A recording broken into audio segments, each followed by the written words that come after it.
Hi, how's it going? Welcome to my somewhat untidy office. I have just finished hosting one of the biggest events that I've ever done. Probably the biggest. 21,000 attendees right here in my hometown of Boston. It was for Inbound 2017, the ultimate content marketing event, but it goes so much further than that.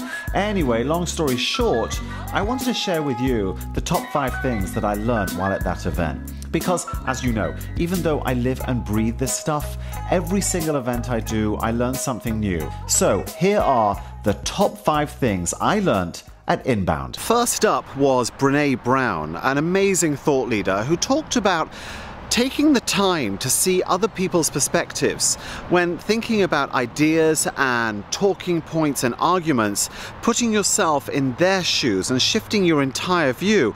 And in many ways, this is something that I've tried to articulate over the years in my L-War, listen, watch, anticipate the needs of the person in front of you, and then react. And it was great to hear it from someone as well established and forward thinking as Brené Brown. She's absolutely right. We have to see our ideas, the concepts we're coming up with, but from a completely different perspective. You may know what you're talking about, but does the person in front of you? At number 4 was Pierrot Gilardi, the most amazing speaker. She talked to us about creating the right environment for creativity to really blossom. And I was thinking about this for a while afterwards. Always a sign, by the way, of a good speaker if you think about what they were discussing. And she's right, because when I sit in my office, my home office, and try to come up with interesting stuff, very often I fall short. And I don't know, I don't find the creativity. But if I go to Starbucks, which is just over there, by the way, this is my neighborhood, and I sit there amongst the hustle and bustle of people, boom, here come all the ideas. That's where the creativity is. So what do we do with this in our businesses? Find a way to create maybe a different environment to truly spark all of that wonderful creativity in your people. At number 3, it's John Cena. What? Yes, John Cena, the wrestler. Amazing character. By the way, if you want to feel very small and very unfit, just stand next to John Cena and boom, you've got it right there. He first of all talked to us about understanding what it is you do. And it was interesting because he said that when people ask him what he does, he says he's in the entertainment business. But he went on to explain that most of his colleagues in wrestling say, no, I'm a wrestler. And he goes, no, you're in entertainment. And in the world of business, that is actually something that we all need to consider. What is it that we actually do? In other words, what is it that other people are really buying? It's a great bit of self-reflection. And John Cena gets 2 points, which is why he's so up my scale, because he stood on the stage and he spoke fluent Mandarin Chinese. Now, I'm guessing it was fluent. I don't speak it, but it sounded really good, and he got a big round of applause afterwards. The point being, surprise and delight your customers, your clients, your teams. Go above and beyond, and that is where success lies.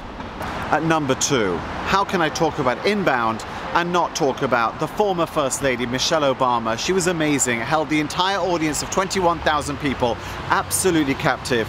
And the reason I'm putting her at number 2, in addition to all the great stories, she proved in an instant that all our kids are the same. If you have teenage daughters, I have one, then you'll feel this straight away. She says all they do is moan and whinge. It doesn't matter if they're in your house or in the White House. She told a story about how one night Elton John came round to do a little performance at the White House. She went upstairs to ask the girls if they wanted to come down, and they were all like, nah. And finally, number 1, the most important thing I learned was simply this: go. What was it that Woody Allen used to say? 80% of success is showing up. Absolutely true, because if you don't go, you miss out on so much. Because going to an event like that, number 1, you understand what other people are doing to deal with the very same challenges that you have. Number 2, you hear great stories that you can take back and share. Number 3, you start to hear answers to questions that you've not even thought up yet.